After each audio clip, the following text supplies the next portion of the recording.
everybody, this is No Bullshit Gaming Podcast 2.5 Gamers, session number 42. We are sharing actionable insights, dropping knowledge from our day-to-day user acquisition, game design, and ad monetization drops, but also discussing latest industry news from time to time while having so much fucking fun. Let's not forget, this is still foreign conference discussion vibe. Let's not take it too seriously. Why are you smiling? What the fuck? Come on. It's fucking fun. So It's fucking fun. Well, of course. There we go. Carpe YOLO. Carpe YOLO, Felix. The Carpe YOLO. That's how it is. And we have, actually pretty busy agenda. So we are going to talk about some expansion on the Sexist from the previous session. And we are going to talk about Gold and Goblins game. And, we are going to review it. Before we do that, what's up? What's up? If you've built a mobile game for iOS or Android, you've experienced user churn. You can win those users back, but it's getting more and more expensive, even more so to acquire totally new users. Enter cross-promotion with Addictive. By identifying your users likely to churn early, you can showcase another game in your portfolio before they leave forever, transforming a lost user into a new user, increasing your revenues. Learn more now at addictive.com. What's up? What's up? Survive another week with the kid. Will be 3 weeks next week. Oh, so congrats, that's great. man.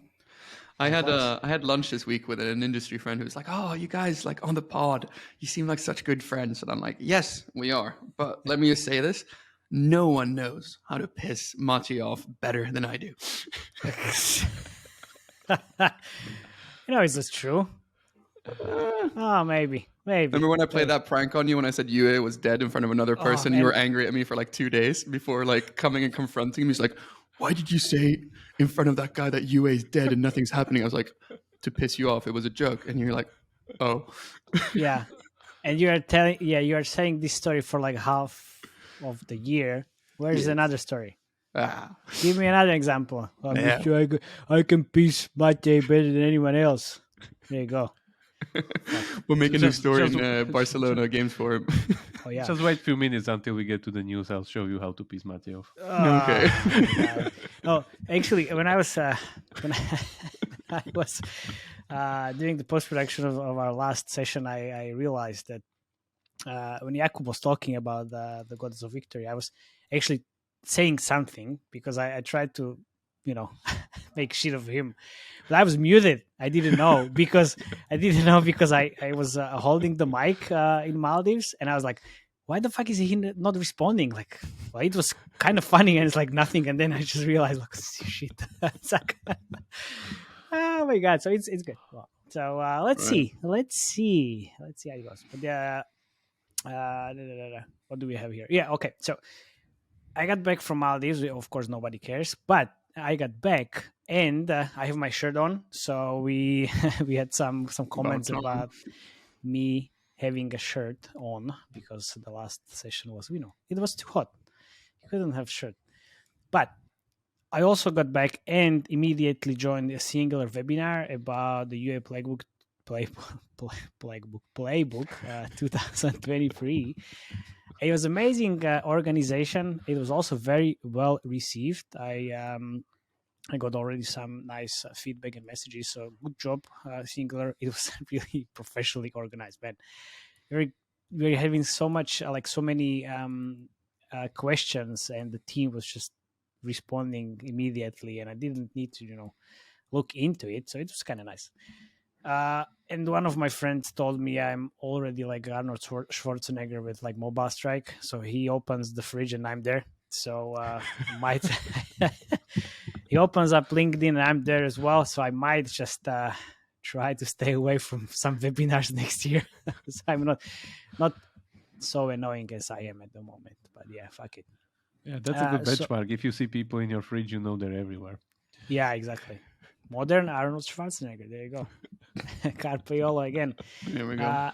Also, makers of Gold and Goblins Studio, Red Cell Games, are fans of the podcast. So we're talking about your game, which is amazing. So guys, kudos to you for making a great game. And also for everybody else from the industry, thank you very much for supporting us in the battle against the sexist ads by sharing our previous podcast with your network. It really means a lot to us. And what I can say, this is definitely not our last attempt to stop this behavior. So yeah, let's be connected and try to battle it together. Yeah. So I wanted to expand a bit actually on what you talked about last week, because there's a very good insight that you gave kind of from a UA perspective. And I just wanted to expand on it a bit and talk about from what I see an Admon perspective, because, there's two places you can kind of block this type of behavior, right? But from an ad point of view, this is an issue like I'm faced with every day. And how it works from like what I do is we show sometimes millions of ads a day, and we have to rely on complaints that are sent to us about sexist ads. So we get a complaint, it's flagged, and then we go into our mediation, we look at ad review, and then we find the ad, we look at it, and if it's bad, we block the advertiser. Super easy, right? Super easy choice when it's a small advertiser. So I just wanted to talk about this situation I had with State of Survival in August. So Pretty big game. Yeah, pretty big game, huh?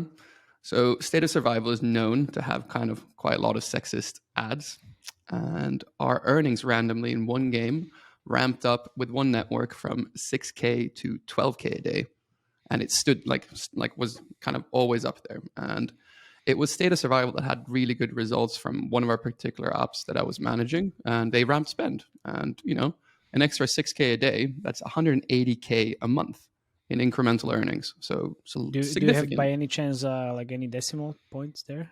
No, I don't actually. No, any decimals? No, I stick away from them because there's this schoolyard bully, and then I was changing to try to be part of the cool kids. Yeah, maybe if they start picking on me, I can get back to my decimals. No, you should. Yeah, well, you need to get back to decimals because now that's your signature move. There we go. You need to show the bully the decimals. Yeah, exactly. Give me the decimals. All right. So anyway, I was looking at the ads that were shown in the game, and we got quite a lot of complaints. Like 30% of the creatives they were showing were bad. So the network that this was being shown through was Unity. I messaged the AM, and I sent the particular creatives that I wanted blocked. And basically, I blocked the bad creatives on a creative level instead of blocking on an advertiser level. That worked for about 3 or 4 days, and spend dropped by about like 3K a day. So half of the incremental earnings were gone. But then, they got clever and added new sexist creatives and spend again ramped to 6K a day, right? Extra. So, in Admon, you're always reactive, and it's very hard to be proactive. Like you can make block lists and everything, but it's never foolproof because new games come out, things like that happen. But it's only 30% of networks that you can block advertisers on a creative level. It's the exception, not the norm. So now you're faced with this issue. Like this game, State of Survival, makes us an extra 180K a month right now. So that's usually when I need to to raise the issue, especially if the company I'm representing is a public company. So in this time, management was fully supportive. We blocked them as a whole because it wasn't really worth it. But the deciding factor and where the decision usually lands, if the app is adult and you get a lot of complaints, usually you don't block this kind of stuff. But by the way, State of Survival is plus 12 in the App Store, which is insane when you think about it and when you look at some of their creatives.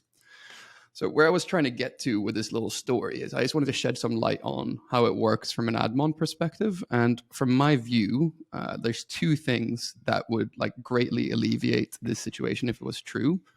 And that is first thing, ads have to match the age rating that of the apps that you're advertising in the app stores.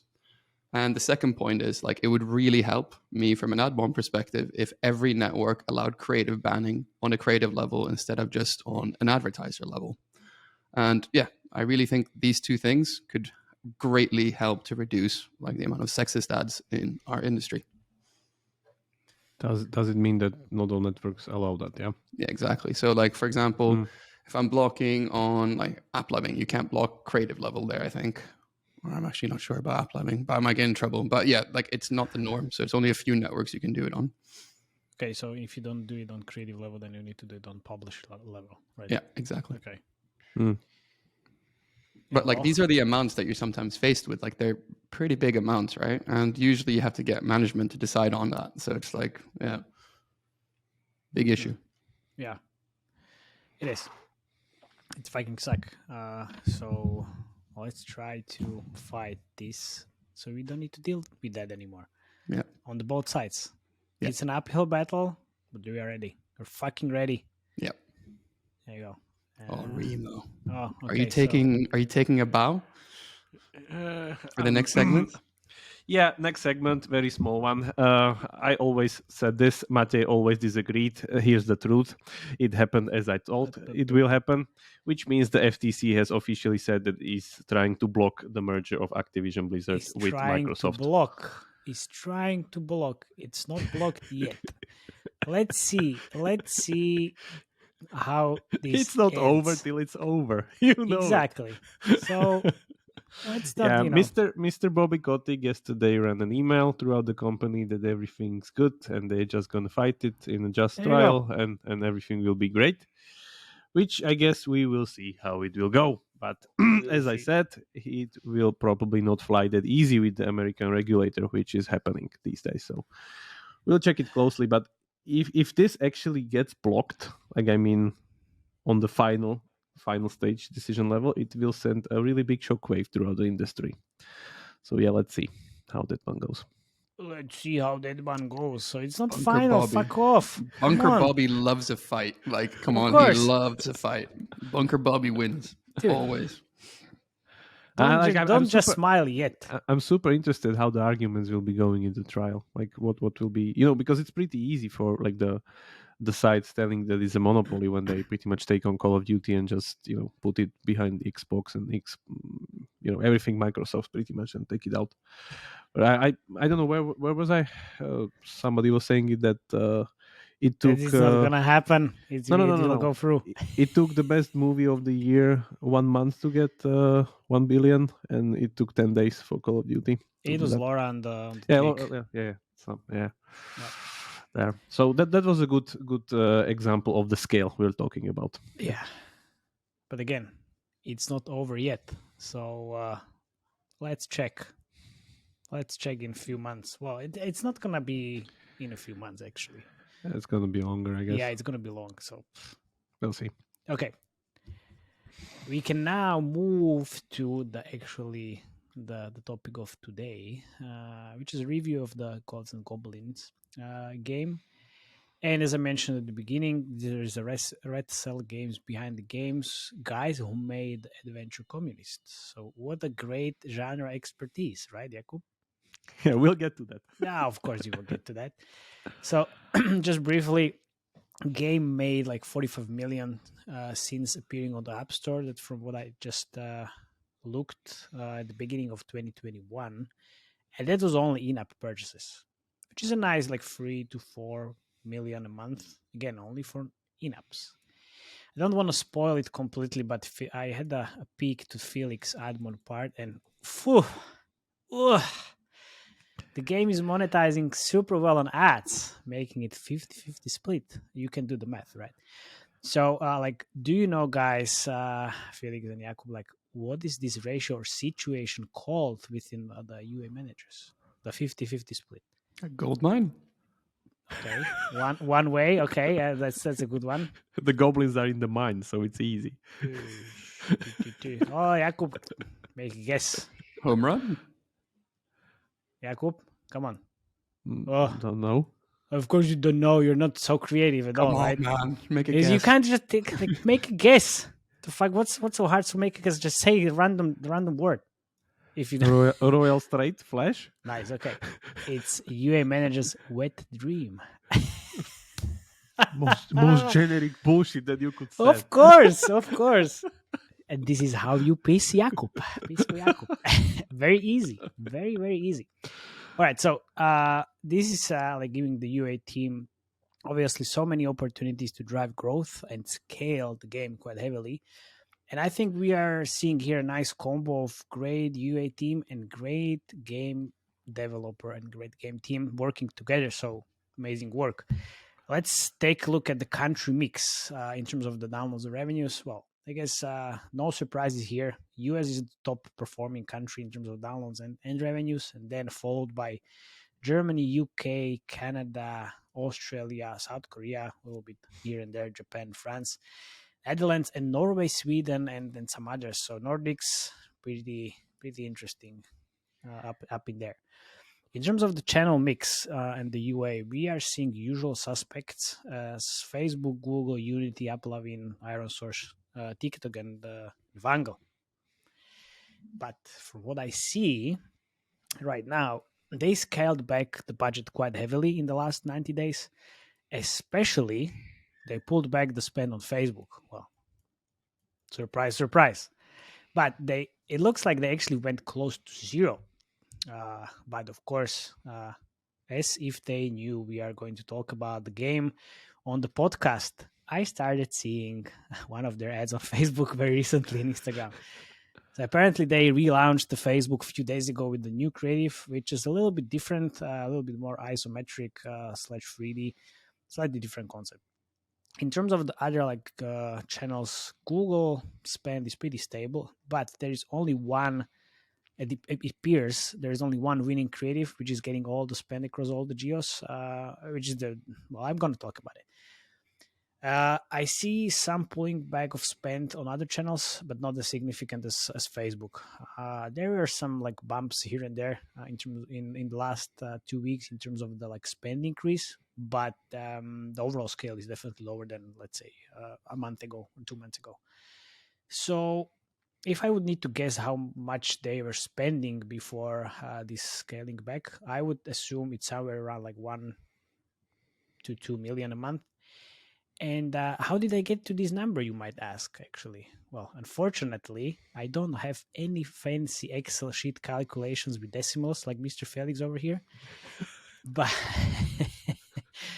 but based on numbers of creatives that are live, number of ad networks, and some downloads versus revenue numbers, this would be my guesstimate, based on what I would be actually spending. So if I have all these creatives live, all these ad networks live, I would be spending maybe somewhere between 1 to 2 million a month. Cats come here for decimal places, not for guesstimates, right? Oh yeah, 100%. Cats love decimals, and this podcast as well, of course. Definitely Nordic cats, pretty sure. Mm-hmm. I'm pretty sure. Mm-hmm. All right. We don't see their data, but as I mentioned before, this is the UA manager's wet dream. So what kind of campaign structure might they have? It's kind of easy. They're running everything they can, all of the optimizations that are pretty much available. So address campaigns with Google, Unity, and AppLovin, and using purchase and value campaigns on those channels at the same time. Pretty sure that they're running this on TikTok and Facebook. Well, at least they were. So with this split, you can run profitably, maybe even up install campaigns to drive a little bit scale here and there. So in terms of the creatives, they found their own creative winners, which is working super well for them, and now they're trying to iterate on it quite heavily. It's usually around the creative concept is usually around goblins drilling and trying to find gold, upgrading their pickaxes or machines to drill more and more resources. This creative has actually everything, in my humble opinion. Resource management, it's showing upgrades, progression in drilling as well. And they're also showing in these creatives at least some concepts like what actually player can achieve, different levels. But what I'm a bit skeptical about is the fact that this is basically only one concept they are banking on that works well. So even if they have infinite iterations, I'm not sure how sustainable it is. And they're not using actually real gameplay. So fake ads, skeptic Jakub might be disappointed a little bit here. But actually they are using altered gameplay, or, well, I can say just fake ads with real assets, which I think is the next trend we are going to see next year. Oh, was it the prediction? Oh, fuck my life. Felix, There you go. Felix, quickly continue until people notice it, please. Did you just make a prediction? Wait, what? Wait, no, let's continue. Now, I think overall this game performance and the UA activity is pretty good. If I need to compare it with our previous review in terms of the rival, not even rivals. What the fuck I'm talking about? Rush Royale is the game. Then it's maybe slightly behind. I bet, but that's only because of Rush Royale has a lot of different creative concepts. They are all the time bringing a new concept into the table. This one is just one great winning concept. So yeah, there you go. UA So side. wait, I had a question following up on that. So Sure. so the only tips you'd have here would be to have more creative concepts and iterate more to try to get a new concept going that also works. I would definitely spend more time on the creative testing and creative brainstorming, because they have all the channels alive, all the ad networks as well, like Unity and then Apple. I mean, I checked the source level performance. Seems pretty okay. Nothing like extraordinary as the Marvel Snap solitaire traffic. It's completely bullshit. So this looks pretty healthy. Good job. Yeah. So the game is scaling so fucking a lot. Yeah. So I've been wanting to do an Admon deep dive on Gold Goblins for like a very long time. Like, I really think that this game is like in top 3 games in the world right now, with the highest rewarded impression per daily active user right now. If not in the top 3, it's at least in the top 1% of getting their users to commit to watching rewarded ads. Would you say 1.00%? I was gonna, in my notes, I calculated to 1.003, but then Okay. the schoolyard bullies, so didn't want to get my lunch money taken, so I decided to comfort lunch decimals. Yeah, exactly. Give me your lunch decimals. Yeah. So what Red Cell have done so well in the game design is to create so much harmony with rewarded ad placements and the core loops that it just makes sense for users to watch rewarded ads. And as a player, you don't even bat an eyelid when you're faced with the choice. You play the game for maybe around 20 minutes and you hardly notice that you watched at least 10 rewarded ads in that time.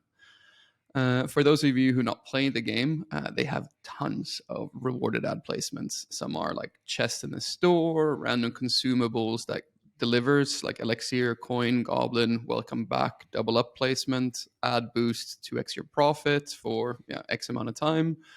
All good ad placements that make sense. But then there is the absolute killer rewarded ad placement, and that's spin the wheel placement. And man, wow, chef's kiss. This is a hell of an ad placement. Wow. So the spin the wheel placement is that you can exchange for watching a rewarded ad. You spin a wheel where you have a chance to either move forward time, increase gems, or increase the number of goblins. The wheel is capped at 5 spins per 2 hours. And the first spin, when you enter back into the game after the 2-hour cooldown time, is for free. So it helps foster behavior that whenever you enter the game, you open this wheel up. So which in turn, so how the game loop works is that the gameplay is designed so sometimes you're just sitting and waiting for goblins to hack away at some stones, and at that it says the exact time it will take to finish hacking away on the stones. The wheel, the spin the wheel, has 8 slots. 4 of these slots help to speed up time. So when you're just in one of these holding moments, you always just go and watch a rewarded ad from the wheel. And for me, it's one of my I think the best executed rewarded ad placements, because it's so many rewarded ads you can watch, and it's just so good. So beautiful. And I think that the cherry on the cake here as well is during events, which are super fun to play, by the way. During an event, it's a separate spin the wheel ad placement, so you also have another further 5 spins on another cooldown timer. So even the shop is separate. Yeah. The event. Yeah, exactly. So how the core loops work with the wheel is so good, so good. You wanted to interrupt, Matej? What's up? No, I just want to say how beautiful it is. Yeah. By the way, one misconception: the wheel can give you 1 more high-level goblin, not more goblins, because there's a different thing which limits the number of goblins. Yeah. So I had a look in our favorite data tool, not our second favorite, because with Rush Royal episode, all that SDK data was wrong. So never using that one again. Boof, out. So this time I looked in our favorite one only, and active users in the last 4 weeks was 1.4 million on both Android and iOS. 185K of those were from the US, and some top geos, which Matej also said before, Denmark, Sweden, Norway, because we absolutely fucking love goblins in Scandinavia. Germans love cars, the French love cigarettes. Us Scandinavians, we love two things: flat pack furniture and goblins. Anyway, 1.4 million DAU. I'm going to go on a limb here, and I think that the impressions per DAU on a normal day for rewarded is somewhere between 13 to 14. Ooh. And I think on the low end, their ad viewer rate is at least 75%. So putting in the ECPM numbers that I've seen in the last 14 days, I think these guys have made at least 120K a day from ads. So compare that to their IAP revenue. That means, which was around like 3.7 million. Yeah. That means exactly what Matej said earlier. These guys are earning somewhere between 50 to 55% from ads. And it's just an absolutely amazing Admon machine. So what I'm like, I know what I'm saying here, but like I have a feeling that the session lengths are about like 19 to 20 minutes. So, but I'm pretty sure that 6.5 of those minutes are spent like watching ads. And this is the point where I'm supposed to offer insight on how much like X or Y ad revenue they're missing out on. So my advice here would be, I don't know, give a goblin sunglasses or something. Just don't change anything because the Admon front is so beautiful. Yeah. Don't touch it. Yeah, don't touch it. Like, you're gonna mess it up. Don't touch it. No, this is great. I mean, I see the growth. Like as soon as they started running the UA, and there is like one interesting info, but I'm not sure if I can share. But if I could, I'm not. If you want to hear the like interesting information, reach out to me. So. I thought he's going to plug his newsletter there for a second. Okay. Yeah, I also thought so. Oh, nice. Okay, well, thank you very much for doing that. So if you want to hear that back channel story, sign up to my newsletter. There you go. Marketing. I never miss an opportunity. I didn't want to do it, but you did for me. Thank you very much. All right, I want to hear the game design stuff on this. And just so you know, Jakub, since you yawned during my segment this like last week, I'm going to yawn during this one. Yeah, please. Sure, go ahead. Don't worry. History lessons coming as usual. Because in order to understand the future and the present, we need to look into the past, especially with this senior team. So looking back at the whole genre, back into the days of adventure capitalist, where idle genre was pretty much like a scalable Excel sheet. This has come a really, really long way forward of what's currently pretty much driving the whole genre. Just to remind like everybody, adventure capitalist, as I said, was just an Excel sheet. Increasing numbers where, the way to go. People liked increasing numbers, and then you reset that and do that again. So back in the days, I think there wasn't any idle game that was able to drive IAPs heavily. It was mostly ads, and that's it. Even in the beginning of Idle Miner, which is the next history example, which runs on this 3 like chair problem where you have 3 nodes, and if you upgrade one, the 2 other gets into imbalance, and you need to make the system better, and every time you touch it, it's get into imbalance. It was also first running on ads mainly, but afterwards the game also switched into 50-50, if I understood correctly, because Colibri added a lot of content and progression into it. Even though my guess is that they were adding these things after the next iteration, which is Trailer Park Boys, which did the really, really big evolution.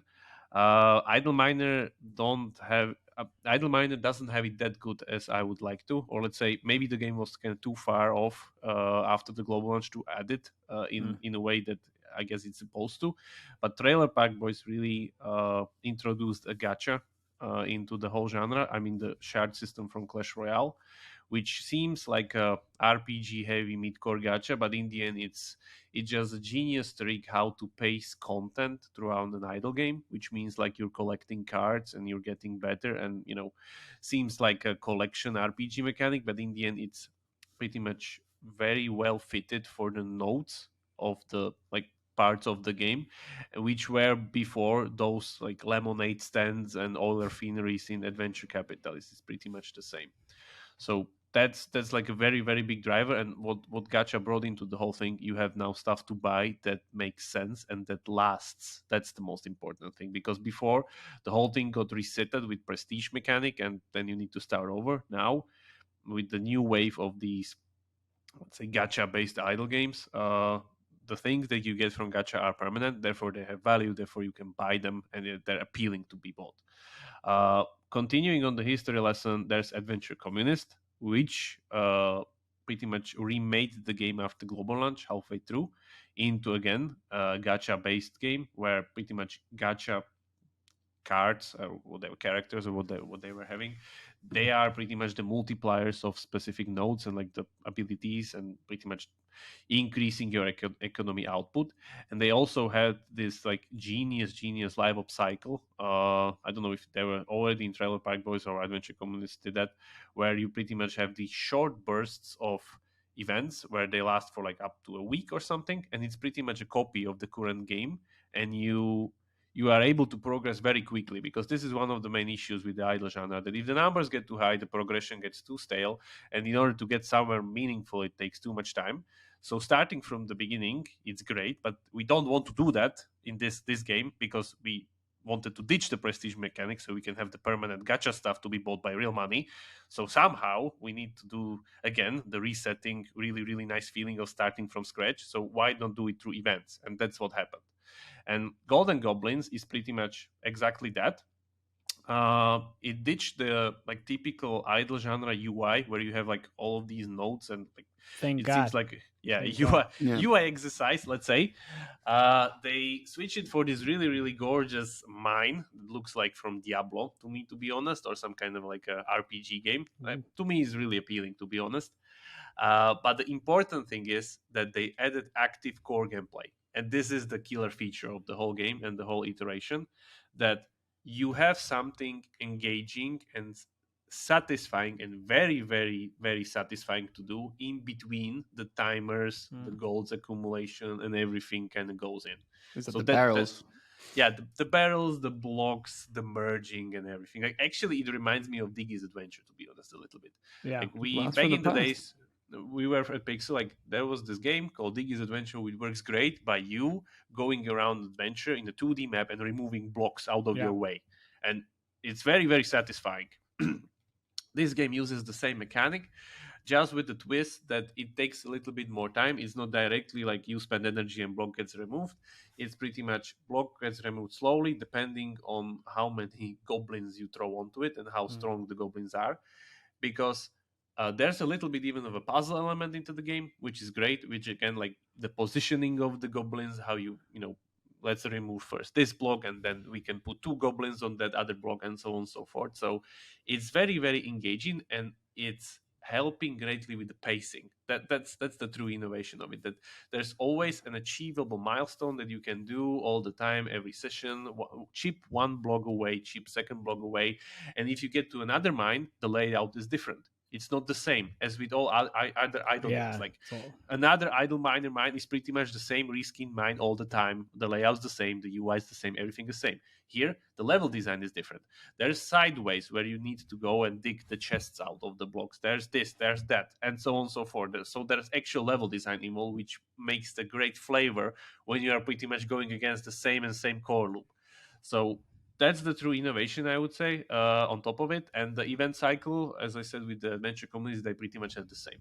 So that's like the standard feature nowadays, that idle games have these kind of rush modes of you starting a new game and then getting on the leaderboard. Actually, the rewards are pretty meager, to be honest, for me when I was looking at it. Like, I mean, the permanent stuff that you get from an event that will be added to your main inventory. But yeah, that needs to be meager, because if you do it many times and you run the events many times, it's supercharge your power progression, so you don't want to do that. So that's that. Can I ask a question here? What do you think of the little cutscene videos that they have when you get out of the mine with the goblins celebrating? That's nice. Oh, so nice. Those so are nice. satisfying. And by the way, they're kind of like generated because the position of the goblins in before the gate are the ones that you place them. They're not, generically done. So they are very, very nice. Yeah, it's like a gorgeous game, to be honest. going back to the core gameplay, goblins pretty much increase your your block removal power, the digging power. That's really good because, again, if you merge those, you can concentrate it much more precisely. They also throw in these kind of dynamites, which again bring a little bit of more strategic thinking, which block to remove and which block not to remove. And again, optimization is the key here. Like, people find pleasure in optimizing within these games, so give them more stuff to optimize, they will be more happy. Of course, that checks perfectly. Yeah, the barrel spawning mechanic. This is also very good because usually games do it in a way that like stuff appears and you have this kind of a nice popping thing, and on top of it you have the merging mechanic where, again, merging is very satisfying by itself, but there's this very, very, very good dynamic ad placement baked into the barrels, which I'm gonna skip that part one, but I get to all the ad placements later. But this one's pretty much a direct upgrade for what was there in Adventure Communist and all the idle games, where they have this really, really nice dynamic placement, which is usually some stuff flies over the screen and you need to tap it in order to get it. Sometimes it's a direct reward, sometimes it's an ad offer. But you need to consciously kind of watch out for it and tap it. These guys did it even better because you don't even need to watch out for it. It will wait for you there in the line with all the other barrels. Therefore, you will need to click on it anyway, and you still don't know. It will be an ad or it will be just like a normal resource. So it feels like 30% of the time is for an ad, and the majority of time it's not for an ad. So you always watch the ad. Yeah, there's a particular question mark. By the way, if you close the ad, you don't want to watch it, it disappears. So the barrel, that's there. Usually how I saw this system, the game checks for your answers. The game checks for your answers, meaning that they can then adjust your conversion point. Like, for how much stuff will you convert for the ad? So we'll offer you like a level 6 goblin. Will you watch that? No. Okay, so next time we'll offer you more. Or you converted, we won't offer you more. So this is great also on the developer side to optimize the revenue there. So that placement is genius. And then continuing forward, as said, no prestige mechanic. So I hate that in idle games, man. That's great that we move past this, because the prestige in itself is the gacha. Gacha is the prestige mechanic where you still collect the cards. They are, stable. You have them every mine, and they just scale up. So it's all like there's, I guess, this very, very big math table somewhere and big Excel sheet that's driving this. That was really hard to do, but it's done perfectly. So that's great. Well, if you have the genre expertise, it's not that hard to do. Yeah, it's called genre expertise. Exactly. Like if you were doing Adventure Communists before making this game, you just focus on the innovation part. You don't, really go from like how to make a wheel. All the basics and the defaults already. Yeah. So going back to the gacha, we have a typical shard gacha that looks like Clash Royale from the surface, but in the end, it's a little bit different. The other innovation that these other games did is that we have an infinite deck slot here, because all the cards are pretty much used all the time. We don't choose like a composition that we use. The only thing that kind of we choose is that we need to dig ourselves to specific nodes in order for those to be active. But other than that, all the deck nodes are pretty much used all the time. So even though like every node or like a gem has their specific goblin, we have the like special nodes, which is like how much stuff we get from rocks, how fast goblin spawns, how fast the mineshaft cards are, or everything. But they are used automatically. So it doesn't happen like in shard gacha games where you have the other cards just waiting there and doing nothing. Here, everything is everything is being used all the time. And then it scales. It scales very well. It scales perfectly. It's completely scripted. You can see that you can mine chests out of the rocks, which is again scripted, and they pace the progression perfectly. Going for the ads, there's the typical. You also, before like mentioning the pacing, like why is it important? Pacing here is really important because of exponential growth. Exponential growth slows down progress all the time, and there's problems with it. We see it everywhere. We see it with Clash Royale. That's why Clash Royale introduced these kind of skip items to help people to move forward, because exponential growth in numbers slows down. And what you need to have is to keep the frequency of you progressing from point A to point B in a manageable time. because with exponential numbers, the time between you progressing from A to B just increases until it reaches an unsustainable, or let's say a frustrating level where it's not fun anymore.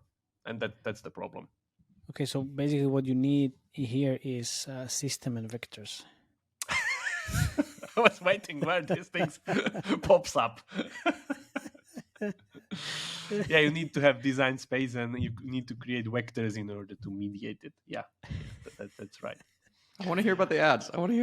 Yeah, continuing with the ads. So shop chest there, spin wheel. Yeah, the spin wheel is really genius. It even has its own UI placement on the bottom. So it's there. There's 5 of those that you can watch. It's great that they are pretty much not giving away that much economy, because you're just giving away goblins and time, and they will vanish away. So time is money. Just notice that there's no gacha content in the wheel because it's really, really cheap. So if they would be giving cards or like something like that, that's much more expensive regarding the spending depth. So it's genius. Like, you know, time doesn't matter for them that much. Yeah. X2 profits, typical thing. You can stack it 4 times, up to 12 hours. I think I've seen it many times these days. Like, it's pretty much a must-watch. Yeah, it's a must-have feature. When you balance idle game economy, you always balance it around you having this feature always on. Otherwise, if you're not always having this always on, you're just scrolling on the floor and pretty much trying to get somewhere. It's normal. So definitely very, very good conversion, kind of, you know, best even for user time for money. Then the welcome back thing, doubling your stuff as usual, nothing special there. And as I said, like, the special barrel is for me the kind of most innovative ad placement there. I haven't seen anything else, but I always, like, from my side, I always best like the ad placements that are dynamic, that are not part of the UI, permanent UI, that can be modified, pretty much adjusted based on user behavior, and, you know, they are part of the core gameplay. So that's the best one, definitely. Yeah, event mine, as I said, it's great to have some kind of a fresh beginning where numbers grow up from lowest ones to higher ones very fast, giving you a lot of satisfying feelings and change of scenery. Currently, the game is running some kind of a Candy Frenzy themed mode, so you're pretty much in this kind of a Candy Crush village, Candy Crush mine, eating candies. Well, I guess it's Christmas, or it's around the corner, so yeah, maybe Christmas by next week. Yeah, we'll see. Well, these games run these events pretty fast. I mean, like, multiple of those during the month. So I guess because this was it's 3-day event, so I guess the cadence is pretty high. So, and it's easy. I didn't saw any custom functionality for this one. There's also a leaderboard there, so of course you can compete with people there. And the important thing, and this is really important, they have a separate shop, separate ad wheel, separate gacha charts, and separate permanent currency in that shop. So everything there is pretty much doubled regarding the spend depth for that short period of time. And the only thing that you carry over from there is that short list of rewards that you get from there, which is kind of small, to be honest, but yeah. I guess people don't really play that much for the rewards. Jakub, how important is the leaderboard here? I mean, for this type of game in the event? Games have a certain percentage of player base that is, you know, driven by PvP in whatever manner. Sure. So I guess it's nice to have. It's definitely not something that you would, you know, base the whole game on, because in the end, this is a PvE driven game pretty much, with like the mind being your main enemy and you need to go through it. So I would say, yeah, it's good and nice to have it. It's not really some kind of a big functionality. So it's not a game changer, basically. It's just like nice I wouldn't think so. Okay. Like, maybe I don't think so. Like, even if you don't see any like social systems here, like very big. Would it be important in this type of game? Again, I don't think so. It is. So yeah, the game thrives on being simple. That's really good with it. So I wouldn't complicate it that way. And to be honest, the main goal of the main motivation of the player base, I guess, is PvE. So it's best. Like, the only problem that I had with it, or let's say not problem, but improvement, that I don't know how far did you guys get, but I'm like mine 10, and it's great and everything, and like I'm clicking like crazy. It's really, really addictive.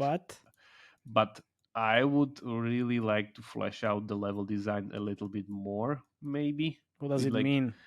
little what does bit that more mean? mechanics around the rocks, or like different things maybe that would switch again the flavor, because Like a constant clicking on the rock could help you like decrease the timer. I don't know, like something that kind of changes a little bit between, because it gets a little bit too same of the same, kind of too fast for me. It is repetitive, kind of. Maybe because I saw a lot of these things already, or just because I kind of Of course, because you saw all of these things already millions of times. You know, you Matej, are a very once, big fan of you adventure know, communists, so yeah. There's Yeah, nothing yeah. that Remo hasn't seen, man. He's seen and it all. I always get this Of course. problem when I hit this With those point. glasses. When I hit the point where I've seen it all, and it's like the game's like, what's there to do? But in these games, you know, it's different, where people find pleasure in optimizing and like getting somewhere. So, What did you optimize in your pleasure gameplay? like, to be honest, like, I'm pretty far, I would say, with what I did. Like, it's like, you know, hoarding dynamites for the last gate and stuff like that. So it's like, that's good. But I don't know, like, there's a lot of design space and vectors with the level design that I guess the team can definitely add upon and make it more interesting, especially in the events. Like, if you are kind of afraid that the mechanics could be too complex or, you know, too problematic, just run them in the events and see how the players will like them. And if they're good, add them to the main game. That's the usual safe way to do. Like, no worries there. That's a really good piece of advice there. That's good. Also, there is definitely backchannel information, but I would say a rumor or words on the street is not only this type of like event experiments are good advice, but there is also or might be that they are implementing some of the creatives or like the mechanics from the creatives into the game. So you And get the that- tractor and stuff like that? Yeah, and that's like that's fucking clever. That's super clever. Yeah, that would be great. Like an event based on that you had like a machine to drive somewhere and like destroy everything and stuff like that. Yeah, that would be great. So lots of stuff. Was this the game that we've done a like deconstruction of that probably we had the least amount of feedback on? Which one? No, This well, one? Rush Royale as well. But this, I think these two definitely were very well made from like all the aspects. Yeah, but you can see the clear evolution here. Like, if, you know, on the surface level you probably won't, but if you really take that history lesson and look from Adventure Communist, Trailer Park Boys, Idle Miner, and like all of these things, how the genre has come so far, it's like, yeah, something completely different and much more, I would say, engaging. And the fun fact is that, you know, like not a lot of people actually talk about this game. It's fucking great. It's making so much money, I don't get it. Exactly. Like it's Perfect so product. great. It's making a lot of money. It's great gameplay, and like nobody talks about it. Come on, it has goblins in it. Well, Scandinavians exactly. love goblins. Yeah. Oh well, of course. So I guess like there are definitely flyers or like people handing out flyers with goblins in Scandinavian countries. For sure. It's part of our folklore, man. It's like 100%. 100%. Do you know like from our favorite data tools like how the retention might look like? Looking at the retention numbers, they seem super strong. Like something. Is this from our favorite or second favorite one? Because I don't trust the second favorite one anymore. I think it's second favorite one. Ooh. Everything we're saying here, take with a large grain of salt. It's saying somewhere like day 7 over 25% on Android, which is like super strong, and day 30 around like 18. Ooh, that's super strong. Not like that. That's super strong. That day 7 is fucking like mediocre, but that's my guess is that this is because of the like added core gameplay or like active core gameplay of merging, destroying blocks, and like pretty much engaging with the level design. That's like driving it. Because it's really addictive. It's super addictive, and you get to destroy a lot of blocks each time. So you're not stuck into this like, 2 upgrades of a Z currency or a DD currency or whatever alphabet number you arrived at, and you don't comprehend the values anymore anyway. Yeah. Well, I'm pretty sure that next year, when we're going to celebrate our first year anniversary, we'll get all new T-shirts. Mr. Jakub having the vectors and systems on it. Felix with decimals and me with like either UA diversification or ASMR slicing. No, you don't get a shirt. You don't wear shirts. You don't get one. Yeah, okay then. You just get to sit shirtless. Okay, well that's fine with me. Let's see what others will think about that. But I think it's like that's it for today. So good job, guys, again. Yeah, it's always great to kind of review a great product. You learn something, we learn something, and yeah, it was a good one. Good to see the industry is moving forward. Yeah, definitely. And again, thanks guys for subscribing on YouTube and Spotify and Apple. It's growing really nicely and really appreciate it. So please keep doing so. Also, please keep sharing the insights with your industry colleagues and friends. We love you for that. And thank you very much, guys, Jakub and Felix. Until next time. Bye-bye. Thank you, Matej. Bye-bye.